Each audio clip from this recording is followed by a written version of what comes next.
Shalom Bapak Ibu yang dikasihi Tuhan, berjumpa kembali di Urban Channel. Pada sesi ini saya membahas satu topik, mengenal Allah yang benar. Di dalam Hosea pasal 4 ayat 6a dikatakan, umatku binasa karena tidak mengenal Allah. Bapak Ibu yang dikasihi Tuhan, sangat penting kita untuk mengenal Allah yang benar. Mengapa? Sebab di dunia ini ada begitu banyak Allah. Semua mengklaim Allah. Untuk itu kita perlu mengenal bagaimana sih mengenal Allah yang benar itu. Karena kalau orang tidak mengenal Allah dengan benar, maka yang terjadi atas hidupnya adalah kebinasaan. Jadi mengenal Allah dengan benar merupakan hal yang esensi dalam kehidupan setiap manusia. Mengenal di sini tentu bukan hanya mengetahui, tetapi mengenal artinya adalah memiliki relasi, memiliki hubungan yang baik dan benar, memiliki persekutuan dengan Allah. Bagaimana kita bisa memiliki persekutuan dengan Allah? Maka kita harus mengenal Allah yang benar dan dengan cara yang benar. Bapak Ibu yang dikasihi Tuhan, kenyataan secara umum adalah bahwa semua agama mengakui dan meyakini adanya Allah. Semua agama, bahkan aliran kepercayaan pun mengakui bahwa ada Allah. Namun ada pengecualian dengan kaum yang disebut orang-orang ateis, karena memang orang ateis ini mereka tidak percaya bahwa Allah itu ada. Walaupun saat ini banyak orang menjadi ateis praktis. Ateis praktis artinya mereka percaya ada Allah itu, tetapi dalam perilaku hidup mereka, mereka menyangkali adanya Allah itu, seperti itu. Juga ada namanya kaum agnostik, yaitu orang-orang yang tidak mempunyai pengetahuan tentang Allah. Mereka berpikiran bahwa manusia tidak dapat mengetahui Allah itu atau ada atau tidak ada. Mereka meragukan tentang adanya Allah. Dua kaum ini adalah kaum yang berbeda dengan kaum orang beragama atau aliran kepercayaan yang ada di dunia ini. Agama-agama suku yang ada di Indonesia, bahkan di negara-negara lain juga, mereka mengakui adanya Allah. Tetapi bagaimanakah kita melihat mana Allah yang benar dan mana Allah yang palsu? Nanti akan dibahas di sesi-sesi berikutnya tentang topik itu. Bapak Ibu yang dikasihi Tuhan, walaupun semua agama mengakui dan meyakini adanya Allah, namun setiap agama tidak sama tentang bagaimana Allah memperkenalkan atau menyatakan dirinya kepada manusia. Semua agama mengakui dan meyakini, tetapi saya katakan berbeda, khususnya Kristen itu memiliki keunikan tersendiri yang tidak ditemukan di dalam agama-agama lain. Nanti akan saya jelaskan. Pada umumnya, agama-agama meyakini bahwa Tuhan memperkenalkan dirinya dan kehendaknya kepada manusia dengan perantaraan bisikan ilahi. Kita tahu ya, bisikan ilahi, yaitu dengan membisikkan kehendaknya di dalam hati sanubari manusia, baik orang itu berfungsi sebagai imam, rasul, nabi, atau guru. Secara umum, semua mengakui itu. Di agama-agama suku ada guru mereka, ada pengajar mereka, dan pengajar itu mendapatkan bisikan dari ilahi katanya. Bahkan ada juga agama besar mengatakan bahwa mendapatkan bisikan dari ilahi di satu tempat tertentu, dan dia membuatkan kitab. Ada yang seperti itu. Dan semua, bahkan para dukun-dukun yang menjadi tokoh di tengah-tengah sebuah aliran kepercayaan juga selalu mengatakan dia mendapatkan bisikan. Apakah bisikan-bisikan ilahi ini berasal dari Allah yang benar? Apakah bisa dikenal secara pribadi? Apakah bisa bersekutu dengannya? Ini sesuatu hal yang harus dipahami oleh setiap orang. Karena banyak orang yang mengaku bisikan-bisikan ilahi ini, tapi mereka sendiri tidak ada persekutuan dengannya, tetapi mereka mengikutinya, walaupun mereka tidak mengenal. Ini yang terjadi. Oke, Bapak Ibu, Mengenal Allah yang benar itu di dalam iman Kristen berdasar kepada Alkitab. Di dalam Alkitab, Allah menyatakan diri atau memperkenalkan dirinya dan kehendaknya dengan dua cara. Ada dua cara yang dipakai Tuhan untuk memperkenalkan dirinya. Yang sering disebut ini adalah yang pertama, pernyataan secara umum. Apa itu pernyataan secara umum? Nanti akan lebih jelas, tapi di sini saya memberikan gambaran ringkas. Pernyataan Allah secara umum artinya Allah menyatakan dirinya melalui karyanya, ciptaannya, alam semesta. Jadi kita semua orang bisa melihat bahwa Allah itu ada melalui segala karyanya, ciptaan langit, bumi, serta segala isinya. Benda-benda penerang, benda-benda di angkasa, itu sudah membuktikan bahwa Allah itu ada, dan itu diajarkan oleh Alkitab. Yang berikut dikatakan Allah menyatakan dirinya melalui hati nurani. Setiap manusia memiliki hati nurani. Di dalam hati nurani manusia itu ada pertimbangan untuk mengambil keputusan. Semua manusia memiliki hati nurani. Tetapi manusia yang tidak mengenal Tuhan tentu hati nuraninya dikuasai oleh dosa dan keinginan-keinginan dunia. Yang ketiga, pernyataan umum adalah Allah menyatakan dirinya melalui sejarah manusia. Secara manusia kita melihat mulai dari Adam sampai hari ini, bagaimana sejarah itu terjadi. Tentu ada yang memimpin, ada yang berkuasa di dalam sejarah. Dan ini yang disebut dengan pernyataan umum. Nanti setelah slide ini akan saya jelaskan. Yang berikut pernyataan Allah secara khusus. Apa itu? Yang pertama, Allah menyatakan dirinya melalui Roh Kudus. Roh Kuduslah yang hidup di dalam kehidupan orang percaya, dan ini khusus. Hanya orang yang percaya kepada Allah, mengenal Allah secara pribadilah yang memiliki pernyataan Allah secara khusus ini. Allah menyatakan dirinya melalui Roh Kudus. Yang kedua, Allah menyatakan dirinya melalui malaikat. Malaikat-malaikat diutus untuk menyampaikan kebenaran kehendak Tuhan kepada manusia. Yang berikut, Allah menyatakan dirinya melalui hamba-hambanya para nabi dan para rasul. Para nabi mendapatkan firman dan menuliskan firman itu menjadi sebuah kitab. Demikian juga para rasul. Para rasul berjumpa dengan Yesus, melayani bersama Yesus, dan apa yang mereka lihat, apa yang mereka ketahui, informasi yang mereka lihat dan mereka ketahui, mereka tuliskan menjadi sebuah kitab. Dan kemudian seluruh tulisan-tulisan para nabi dan para rasul ini dikumpulkan oleh gereja Tuhan menjadi sebuah kitab yang namanya Alkitab. Yang berikut, Allah menyatakan dirinya melalui Yesus Kristus. Dan inilah puncak daripada seluruh karya Allah, di mana Allah mendatangkan firman-Nya menjadi manusia di tengah-tengah dunia ini. Tapi saya mau tegaskan di sini bahwa pernyataan Allah secara umum dapat diketahui setiap orang. Tetapi pernyataan Allah secara khusus tidak bisa dipahami, tidak bisa dimengerti setiap orang. Mengapa? Karena yang percaya kepada Yesus, kepada Allah lah, yang mengerti tentang Allah menyatakan dirinya secara khusus ini. Mari kita lihat di dalam Matius pasal 5 ayat 45 dikatakan, Bapamu yang di surga yang menerbitkan matahari bagi orang jahat dan orang yang baik, dan menurunkan hujan bagi orang benar dan orang yang tidak benar. Pernyataan umum ini diberikan oleh Tuhan kepada semua orang, baik itu orang yang tidak percaya, baik itu orang yang sudah percaya, baik itu orang yang benar, baik itu orang yang tidak benar. Tuhan memberikan pernyataan umum. Ya, ciptaan ini baru hati nurani di dalam sejarah. Tetapi jika kita meneliti lebih dalam lagi bahwa orang-orang yang tidak mengenal Allah yang benar, walaupun mereka dapat menikmati pernyataan Allah secara umum ini, tetapi kita lihat bahwa mereka selalu hidup dalam tidak berkenan kepada Tuhan.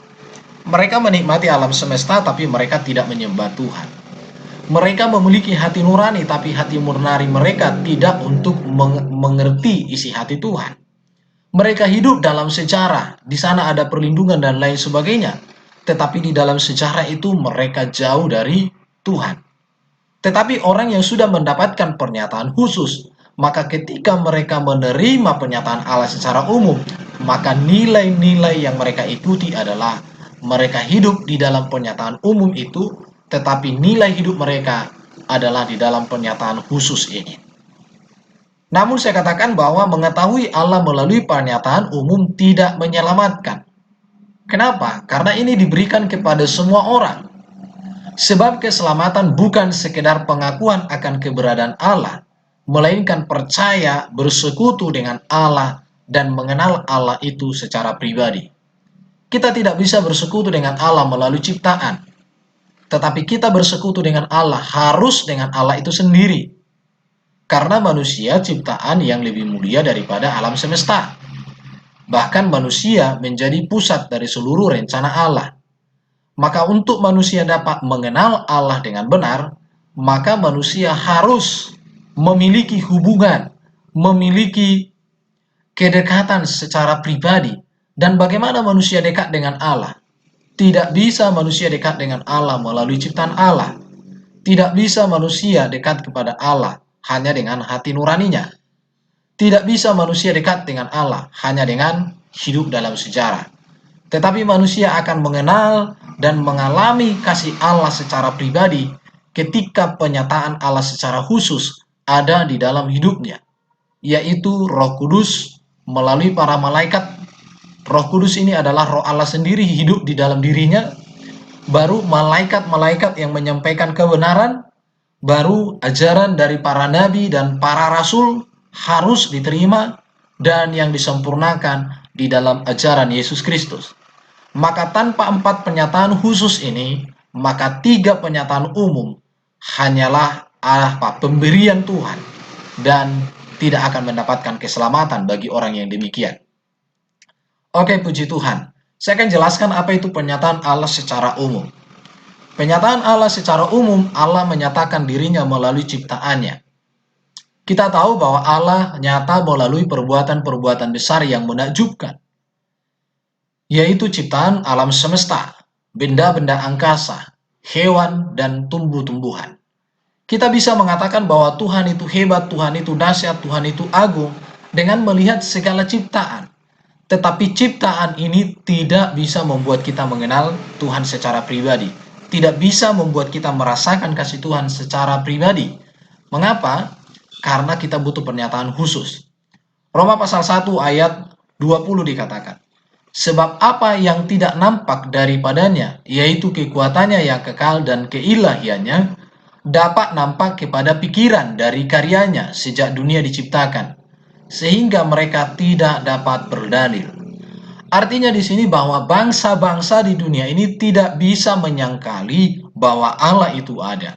Tidak bisa menyangkali kekuasaan, kekuatan, dan kemahaan Allah itu, karena Allah sudah menyatakan melalui segala ciptaannya. Tetapi kita tidak cukup hanya di sini. Yang berikut, Allah menyatakan diri melalui hati nurani. Hati nurani, saya mau katakan bahwa di dalam setiap jiwa manusia ada hati nurani. Hati nurani artinya pertimbangan untuk mengambil keputusan. Allah menyatakan dirinya melalui hati nurani. Sering orang menyebut ini suara hati atau hati kecil. Saya mau katakan semua orang memiliki hati nuraninya. Dan hati nurani ini menjadi sebuah cara Allah untuk menyatakan bahwa Dia ada. Tetapi bagaimana manusia menggunakan hati nuraninya? Kalau manusia menggunakan hati nuraninya dengan benar, dia mempertimbangkan segala sesuatu ajaran, mempertimbangkan segala sesuatu informasi, merenungkan segala sesuatu yang dia lihat di alam semesta ini, maka hati nurani ini dapat menggiring dia untuk masuk kepada pernyataan Allah secara khusus. Di situ kita lihat Roma pasal 2 ayat 15.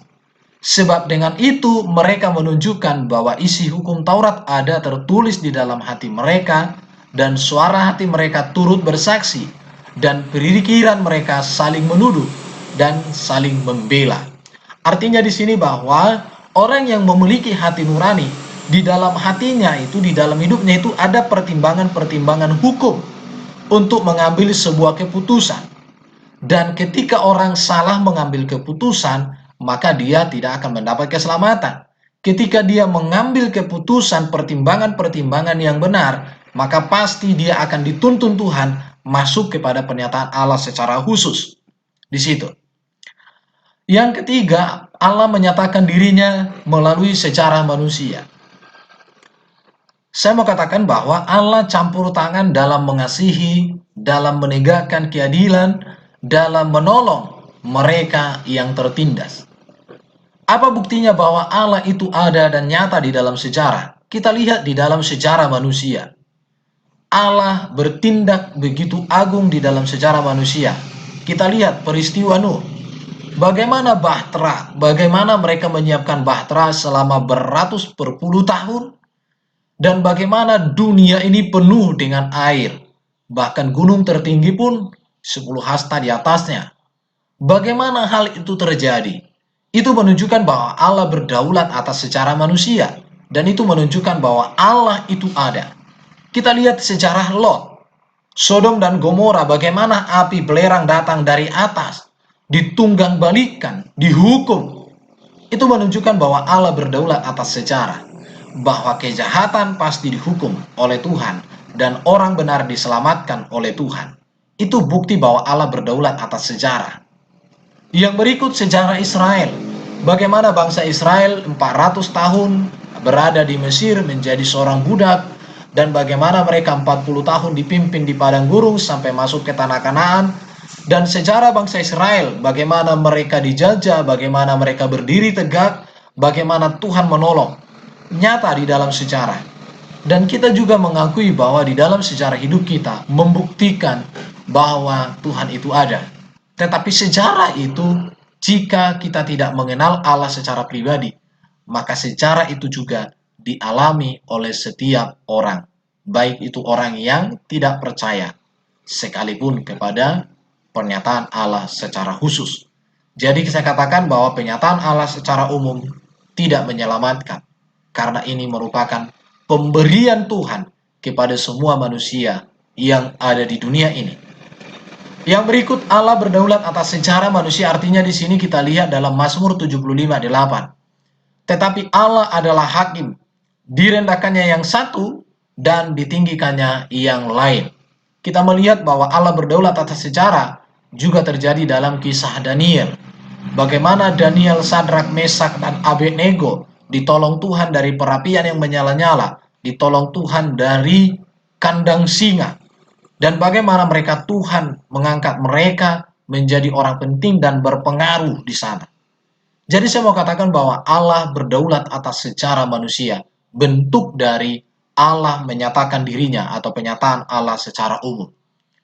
Puji Tuhan. Kita masuk sekarang kepada penyataan Allah secara khusus.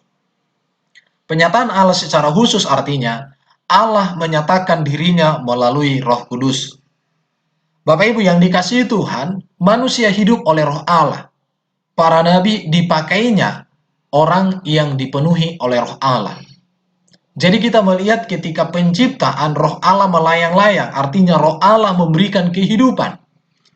Tetapi penyataan Allah secara khusus artinya Roh Allah tidak hanya memberikan kehidupan kepada kita, tetapi Roh Allah itu hidup di dalam diri kita.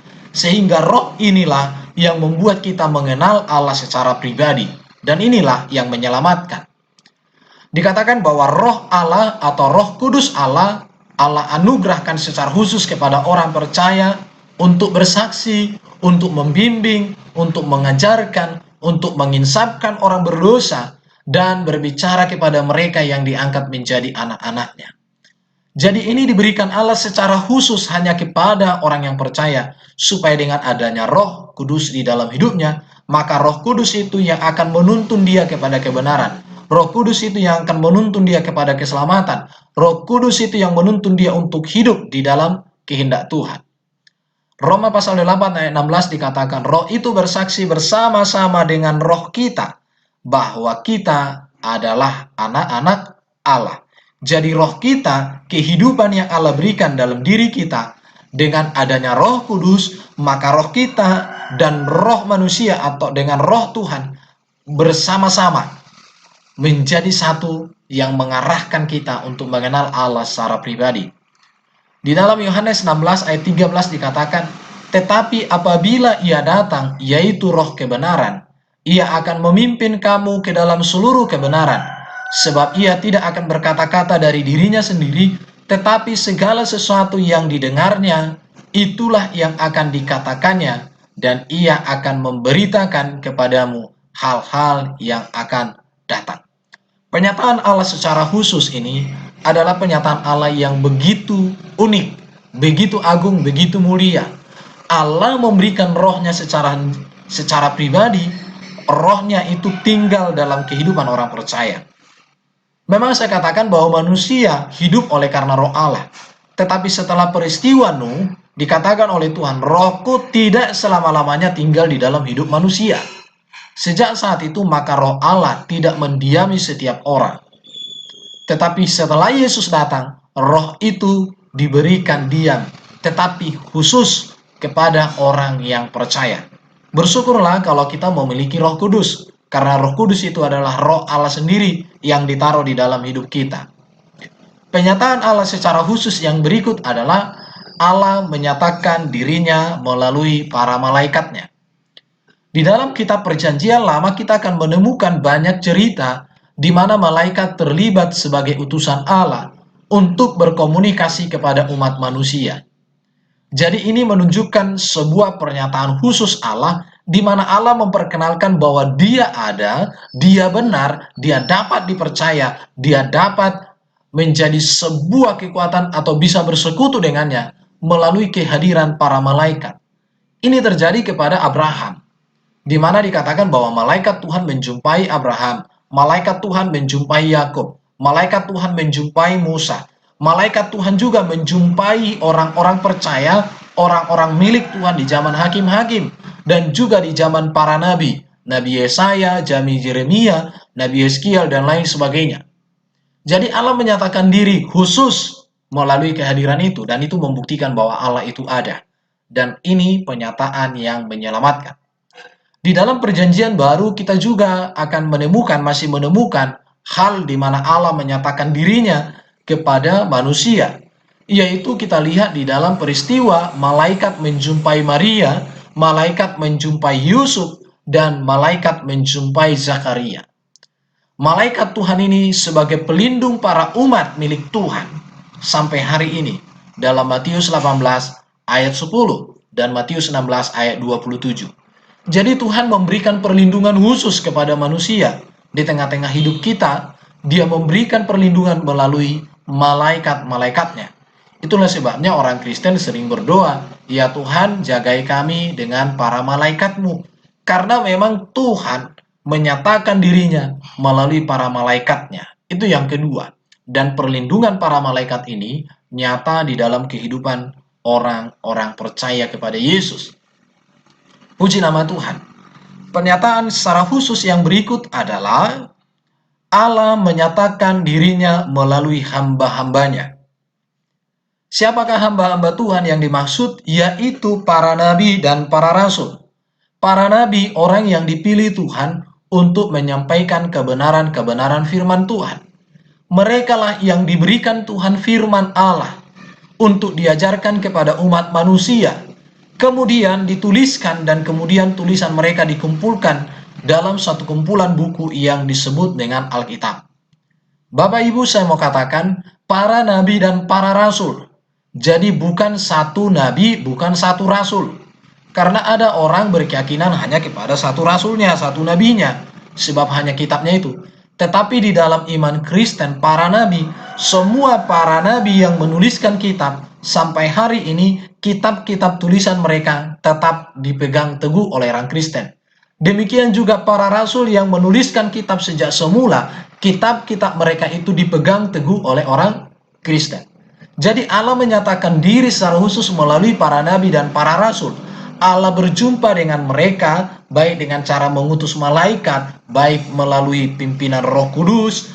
Tuhan berbicara kepada mereka sehingga mereka menuliskan firman Tuhan yang mereka terima, mereka mengajarkan firman Tuhan yang mereka terima, dan tulisan-tulisan mereka itu dikumpulkan menjadi satu. Dan inilah menjadi sebuah kebenaran. Dan inilah sebuah pegangan iman orang Kristen. Maka saya katakan tulisan para nabi dan tulisan para rasul inilah merupakan cara bagaimana manusia mengenal Allah dengan benar, bagaimana manusia bersekutu dengan Allah dengan benar. Tanpa tulisan para nabi dan tanpa tulisan para rasul, maka manusia tidak bisa mengenal Allah dengan benar. Kita bersyukur bahwa tulisan para nabi ini masih utuh. Semua para nabi itu tulisannya diterima.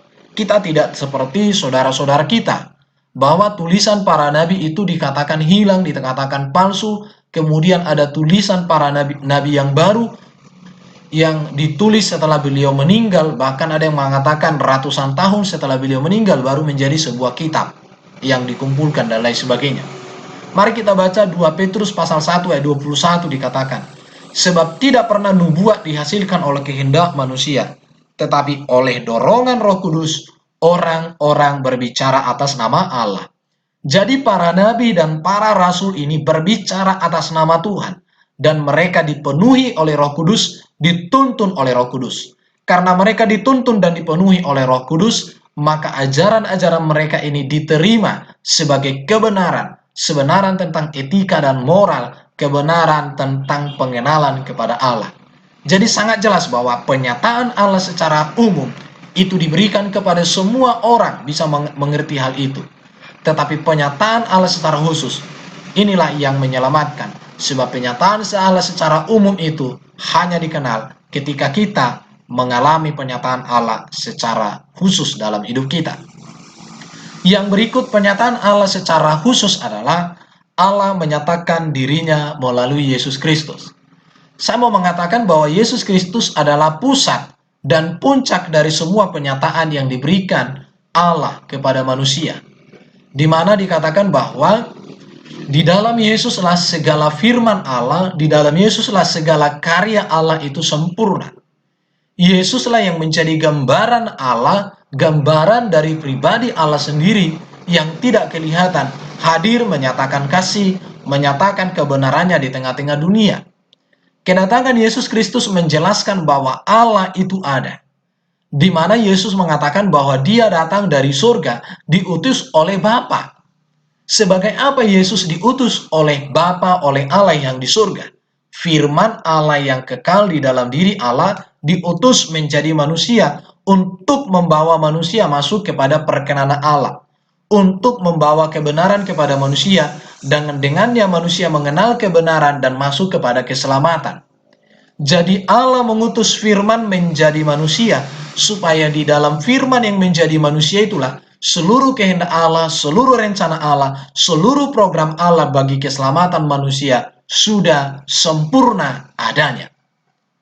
Saya pikir ini sesuatu hal penyataan yang menjadi puncak dari seluruhnya. Maka Yesus berkata, aku datang dari Bapa dan kembali kepada Bapa.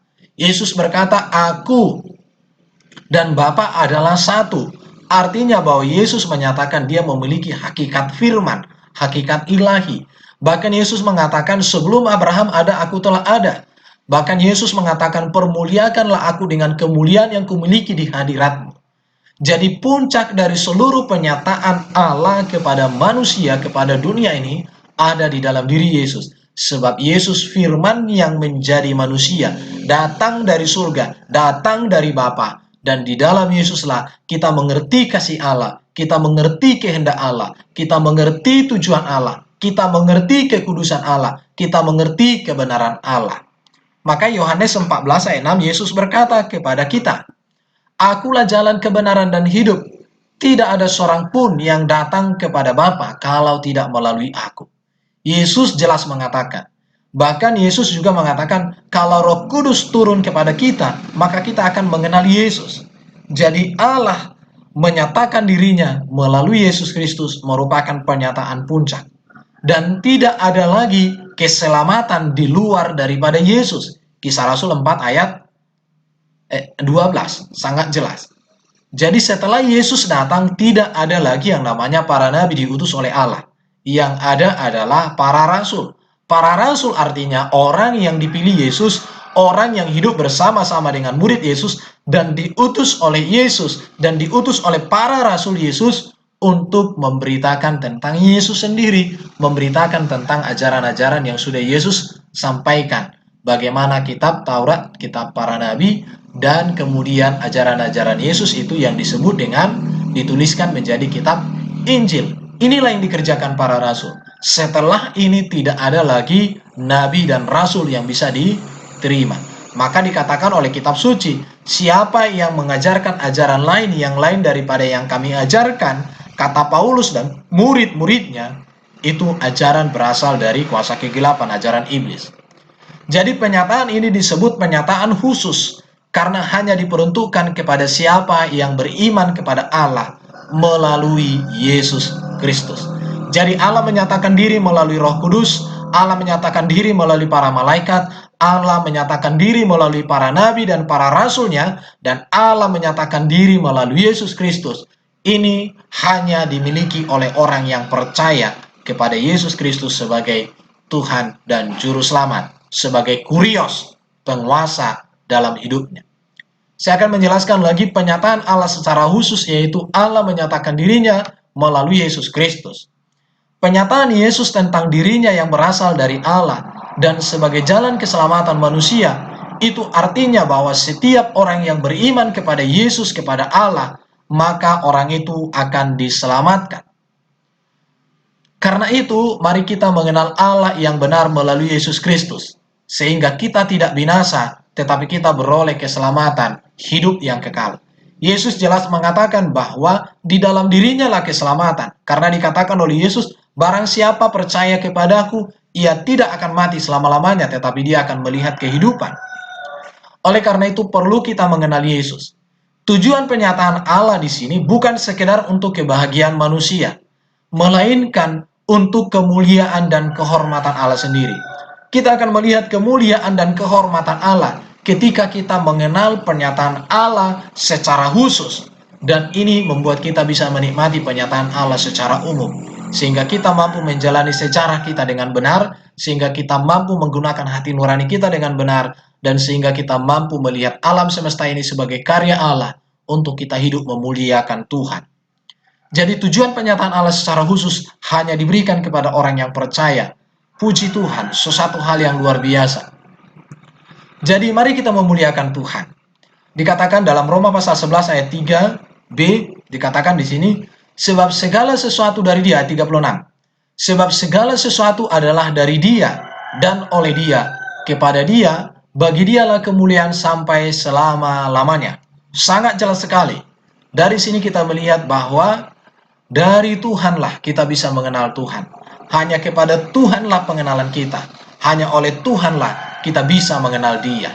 Dan itu semua ada di dalam Yesus Kristus. Mari kita muliakan Tuhan. Mari kita terima Yesus sebagai jalan keselamatan. Jadi barang siapa mencari Allah, dialah yang berbahagia dan mendapat hidup sejati di dalam mencari dan melayani Allah.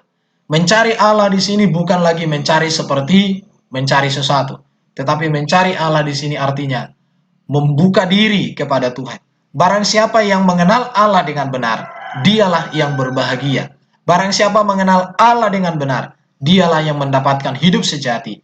Barang siapa mengenal Allah dengan benar, dialah yang bisa melayani Allah dan memuliakan Allah, memuji Allah, mengagungkan Allah dalam hidupnya.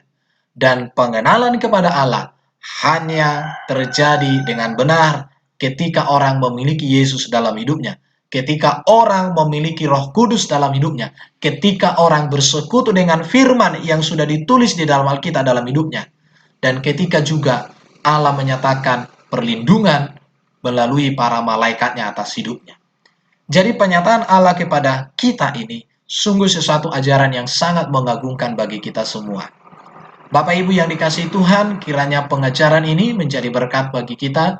Bersyukurlah bahwa kita memiliki Roh Kudus. Bersyukurlah bahwa Tuhan memberikan kita malaikatnya. Bersyukurlah bahwa Tuhan memberikan kita Alkitab melalui para nabi dan para rasul dan ditulis dan terjaga sampai hari ini. Kalau ada orang mengatakan itu sudah dipalsukan, maka kita bertanya, di mana yang asli? Siapa yang memalsukan? Kapan dipalsukan? Untuk apa dipalsukan? Itu harus mereka jawab supaya mereka jangan hanya menuduh. Dan kita bersyukurlah bahwa Allah sudah menyatakan dirinya melalui kehadiran firman menjadi manusia, Di dalam firman yang menjadi manusia, seluruh kehendak kebenaran, seluruh tujuan visi misi Allah, kehendak Allah, kita temukan, kita dapatkan, kita alami, dan kita rasakan. Bersyukurlah, banggalah jadi orang Kristen, dan beritakanlah Kristus kepada semua orang. Terima kasih untuk Bapak Ibu yang sudah mendengarkan video ini sampai selesai. Kiranya kasih Tuhan menyertai menuntun Bapak Ibu setiap hari. Kepada Tuhanlah kemuliaan, hormat selama-lamanya. Amin. Shalom, shalom, shalom.